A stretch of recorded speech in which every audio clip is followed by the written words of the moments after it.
There's not many things worse that you can do for a rapper's career than to be caught telling. In a genre that's so intertwined with street code, fans are quick to write off anyone who is discovered to be an informant and not living up to their lyrics about being a real OG who stands 10 toes down. Even if some of those listeners have only seen the hood from a telescope in the suburbs, they still aren't willing to listen to a rat.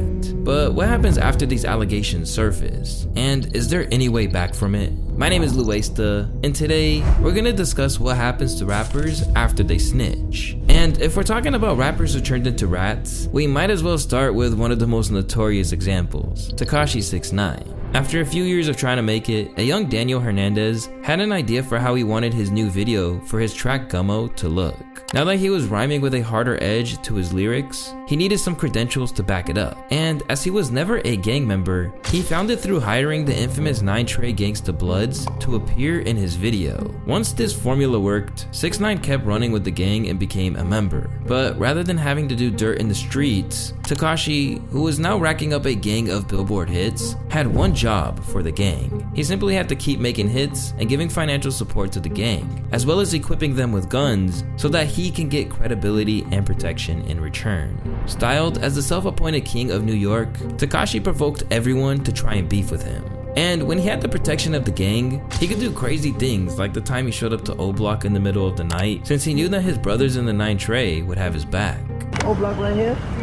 I should call this shit no block. It's 10 o'clock. Where the fuck y'all niggas at? All the while, he was becoming a huge star, collaborating with the likes of Nicki Minaj, Tory Lanez, and even Kanye West. But in November of 2018, Tekashi's world came crashing down after he was arrested alongside the 9 Trey Gangster Bloods on RICO charges. It was here where Tekashi was now facing 32 years in jail. Now, he had to decide, does he want to really stick with the tough image and do his time, or should he just work it out with the cops to get a lighter sentence? Well, he found out what he was gonna do the first night he was locked up.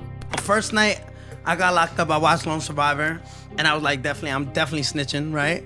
and then, no, seriously, I'm so from the jump. From the jump. After all of that posturing, 6ix9ine was going to be out in a matter of months, but no one could understand how that would work. But when he first re-emerged, it seemed like he was about to pick right back up where he left off, as he broke the Instagram live viewing record in his first public appearance. However, when it came time for Tekashi to drop music, his sales literally halved. And rather than acknowledge it, he lashed out on the charts and claimed that he was being blackballed by the industry, while other rappers were doing dirty work behind the scenes, such as buying their #1 singles. Although, it was really clear that the fanbase wasn't really buying it. 6ix9ine, numbers don't lie. Also 6ix9ine, the Billboard numbers are wrong. As most of hip-hop rejected him, he's been shot bail from the likes of Akon, who basically said that this was more commonplace than people made it out to be. In jail, 80% of the motherfuckers that's locked up right now are all cooperating with the police. There's more snitches in jail than there are so-called real niggas. Everybody in that motherfucker done cooperated. If they can get time less the amount they was given, they telling, my nigga. Even though he became accustomed to raking in tons of cash from concerts and hit songs, Tekashi ended up filing for bankruptcy in May of 2022. In the paperwork, 6ix9ine said, "Right now, I'm struggling to make ends meet. I do not know if I will ever command the kind of advances I was paid before my arrest, and my career stalled. If the court awards the compensatory and punitive damages sought by the plaintiffs at this inquest, it will surely bankrupt me in a way which I will never recover, to the permanent detriment of the family members who rely upon me." After trying to make a Latin album without even hitting the charts, Tekashi is basically just living on an infamy. From getting jumped in a gym to being arrested in the Dominican Republic on domestic violence charges, the headlines are about everything other than the music these days. But as Steve Will Do It from the Nelk Boys found out, he's still out here scamming people. I am mad about that. It's right. So I got him a deal, right? To play video games with Rumble once a week for an hour. Damn. $2 million up front, and it just doesn't do anything. It's crazy. I mean, it's pretty much that simple. It's the fact that he had no money at the time, and he needed money to fucking. He breaks up with his girlfriend, and he needs money. And like, dude, you see these videos of him giving away money and stuff. It's never his money. It's like when he gives his mom a car, it's him buying himself a car. Like he's not a nice person. After all that's been said and done, Tekashi has gone from telling people to test his gangsta to being the poster boy for how falsified the culture can be by people like Logic. It's very evident, right? I'm not talking shit. I'm just saying that he puts on this character, especially if you judge based off what he said in court. I ain't trying to fucking start beef with 6ix9ine. I'm just using an example that there are some rappers out there that are more about a persona and a personification. And because of that, when people shit on their music or shit on them, it doesn't matter because they're not really portraying who they are on the record. Although his career is in a horrible state as of right now, at least 6ix9ine had a lengthy time at the top. While for Spot 'em Got 'em, his snitching allegations were so bad that rappers like Lil Durk literally refunded him $100,000 for a verse he did, just because he didn't want to be affiliated with him anymore. Back in 2020, you couldn't escape Spot 'em Got 'em's breakout hit Beatbox. Considering it got remixed by basically half of the industry, it made it seem like this Florida rapper had a promising and successful career ahead of him. However, when news surfaced that he didn't even stutter in snitching on one of his own friends started emerging by media outlets, it really brought his whole thing down. Basically, the story is this. In June of 2020, Spot 'em Got 'em was caught with guns and marijuana at a Florida residence alongside Y&R Mookie. Once the cops showed up, Spot 'em hastily gave his homie up, with claims that he was asleep when the cops initially arrived, and that Mookie was freaking out because he had a weapon on him. The facts are, Spot 'em told the police he saw Mookie with a gun and hinted that some pills weren't his, leading to Mookie's arrest while Spot 'em Got 'em got to leave.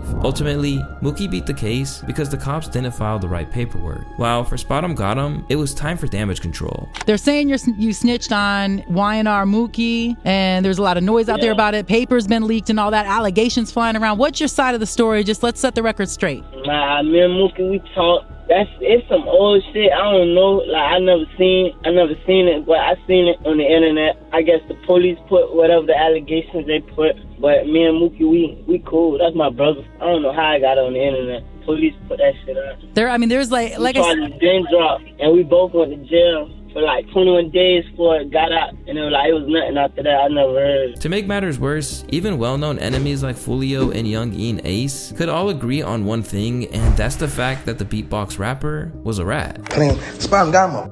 This nigga told on his homeboy. I never told on no. I had homeboys telling on me. I know how that feel. I never tell on no. On you, boy. You tried me. Boy, die behind me. You tripping. Try as he might, his career has never been the same since. And these days, he's predominantly in the news for all the wrong reasons, like the time he got shot and arrested. If all that didn't happen, things could have been so much different for him. At one point, Lil Durk, whose own father is now behind bars after being snitched on, gave back $100K for a feature that he had already recorded and refused to let the track come out. For a lot of people, Durk's ruling further solidified what people thought about him. But although they think that the Chicago rapper was right on this occasion, his decision not to work with Spot 'em Got 'em but record a verse for real Boston Richie has been seen as a little hypocritical. For those who don't know, Boston Richie is a Tallahassee rapper who is signed to Futures' Free Band's label, and he's had plenty of buzz in recent years. Despite only beginning to rap in 2021, Boston Richie's early tracks like Keep Dissing made an immediate splash. But before he could really build a major brand, his career was sent into a tailspin when news emerged that he cooperated with a 2013 police investigation, explaining his involvement with a stolen car alongside two conspirators. The reactions were as expected, so Richie tried to tell his side of the story. So we go to the TVD station, I'm on some shit like, but them boy really ain't know the car was stolen. This my whip. Yeah. So like the police took that from as in saying like, oh, me saying it was in the whip to me, they knew the car was acknowledged as being stolen, you know what I'm saying? Mm-hmm. But that was never the case, on top of denying that it caused a strain on he and Future's relationship, he also suggested that the publicity was actually helpful to his career. Shit, my number's up. I ain't gonna say all publicity, good publicity, but it's just like shit, it's just sometimes it's just what it come with it, you feel me? Like, yeah, nigga can't be no great if a nigga can't recall you going through a certain situation. Although he is right in the sense that things haven't really stalled and he's still getting a lot of attention, it still hasn't completely gone away, and this isn't even the only time he's been accused of snitching. So videos like this ultimately haven't helped. But then again, this what I'm trying to tell you, like, I don't think he was like, but we know for a fact, the reason we know they hang, because Eddie gave him, his mama gave him, and his the nigga Jarrell the gang members. Once this video did the rounds, he proclaimed that he threw the cops off the scent with false information, but not everyone is so eager to accept this story, and fans did him dirty in the comments. He's doing a promo run for his next album, The Boston Plea Party. I'm not messing with anyone who talks to police for a whole hour. While he's still doing pretty well, it's hard to imagine he wouldn't be doing a little better if these allegations weren't hanging over his head. In this sense, Richie received a favorable outcome. However, it's important to note that not everyone experiences such leniency. I mean, just look at what happened to Pop Hunna, a Philly rapper who was among the first rappers to really pop off on TikTok. Pop Hunna was off to a flying start with Corvette. Soon, he even had Lil Uzi Vert on the remix entitled Adderall. But just when things looked to be going so well, news emerged that back when he was 14 years old, he talked to the cops after his friend was killed. Once the paperwork was issued, the Philly MC was basically disowned by the game that he was just entering. And try as he might to defend his actions as that of a scared child, it felt like nobody wanted to hear it. Man, I be wishing all the time that I never went through that shit, bro. Ain't no kid supposed to go through no shit like that, bro. I was a kid, bro. Ain't no kid supposed to go through no shit like that, bro. I seen some shit that a kid wasn't supposed to see. And then, bro, I gotta live with that. Like, bro, that's gonna always be in my mind. Bro, I have to live with that shit. I don't even sleep, bro. I don't go to sleep at night, bro. I do not sleep, bro. Every time I close my eyes, bro, I see that shit happening over and over and over and over and over again, bro. I barely even want to have fun, bro. Even being a rapper, bro. After shows and shit, bro, like I used to cry, bro. After every show, bro. Although a screenshot went around claiming that Uzi asked to be taken off the remix, Pop says that never happened, but that he still got completely ghosted by him. I start seeing a screenshot. Right. That it was Uzi saying to you like, yo, bro, I don't want to be on your tape no more. Please, could you take me off your tape because like you're telling on people. Bro, let me explain something to you, right? Dude never said the shit, bro. He never ever said that. So he never asked to be taken off your tape? Bro, that's the last messages right there, bro. He never said that, bro. Like, don't you think if he would have said some shit like that, it would have been in there? Since I wasn't saying anything about it. Why didn't you say nothing? Like that's an easy lie to disprove. That shit was an indictment. I'm gonna be honest. When I saw that and I said, oh shit, like Uzi's on the hottest song, and if he's asking not to have that song he never said that, bro. Like, bro, he never said a word to me about that. Like, since that shit came out, bro, we ain't say nothing to each other. While Pop Hunna had to lose a friend and then let go of his connection to Uzi, another of hip-hop's most infamous snitches didn't hesitate to turn into an informant on one of his own, and that was Big Mike. A longtime member of O-Block and brother of the infamous STL member Wooski, Big Mike caught a murder case when a young man named Malcolm Stuckey was shot at a party. According to reports, King Von had been at the event when things got tense, at which point he called Big Mike for backup. After the 19-year-old was murdered, Mike and Vaughn were eventually brought in for questioning, and knowing that there were so many witnesses at the party, Mike felt like he had no other option but to cooperate with law enforcement. Once I got presented with what was going on and what it was, I knew the best way for me to get up out that, well, I didn't know. I thought the best way for me to get up out that shit was just tell them like shit. Them niggas shot at me first. Basically shit, one thing led to another shit. Man. You know, did the COs or other inmates give you troubles? You know, knowing... Who, me? Yeah. Tell you, ain't no nigga play with me. Intent on getting off as lightly as possible, Mike even offered to snitch on an additional killing just to help his case. Defendants asked if it would be helpful for him if he gave the detective information about the shooting and another murder. Despite his best efforts, Mike still received a hefty 28-year sentence, which likely came down to the fact that once it took time to take the stand, he refused to snitch on Vaughn. Although he was scheduled for nearly 3 decades of incarceration, Mike only ended up spending 9 years in prison. But somehow, he's still telling on Vaughn in his press run since emerging from jail. Yeah, like we had a motive on why we was doing the shit we was doing. I would say he was no serial killer, but he will kill you. Where no one would deny that what Mike did was snitching, one artist who has benefited from the gray area over what is telling and what isn't is Gunna. Just a couple of years ago, Gunna was unquestionably one of the most beloved figures in hip-hop. Known for working with the biggest names in the A, Gunna's career reached its peak with 2022's DS4 going #1. However, he didn't have much time for a victory lap, as soon he was jammed up in the RICO case against Young Thug and Louaista. YSL, as the Fulton County DA attempted to portray them as a violent street gang.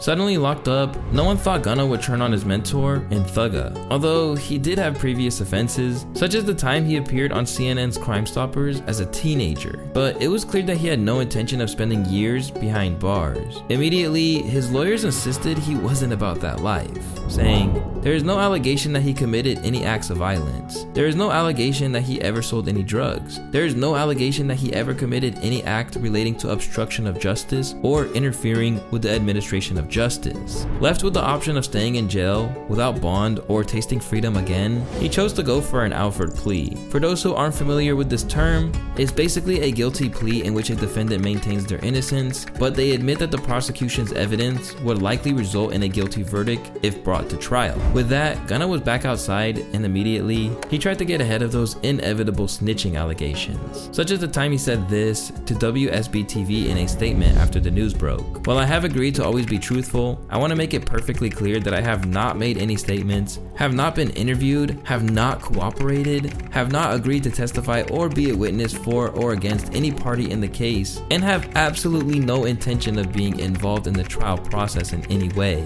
My focus of YSL was entertainment. Rap artists who wrote and performed music that exaggerated and glorified urban life in the black community. Try as he might, not everyone was buying it, and before long, longtime collaborators like Lil Baby and Lil Durk had unfollowed him. Meanwhile, leadership of the label like YSL Mondo couldn't believe what he had done. Boy, you didn't supposed to do that, my brother. Even though I didn't be talking about it. Everybody who got common sense, everybody who's been in the streets, no, you did not. But you don't do no.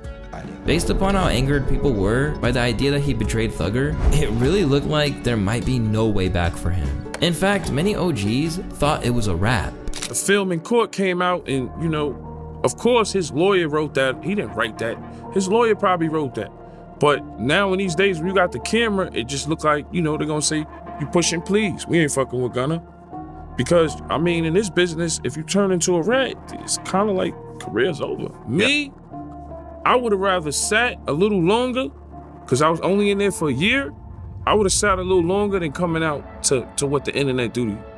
Yeah, because Gunna, that's just my opinion. But as bad as things looked for Gunna, he would eventually return to what he does best, and went on to drop his album A Gift and a Curse. Suddenly forced to stand on his own 2 feet without any guest verses, the record landed at number 3 and delivers some major hits like Fuck You Mean and Back to the Moon. Named Complex's #1 album of the entire year, Gunna is now heading out on his Bittersweet tour. As a result, he's become one of the only rappers ever to be accused of snitching and turn it into a victory lap. Through what happened to the YSL artist, we maybe see a change in the air for hip-hop, where consumers aren't caring quite as much about these allegations as they once were. But even then, Gunna's fate is an incredibly rare case rather than a norm, and as long as the streets play a role in hip-hop, that'll probably always be how it goes.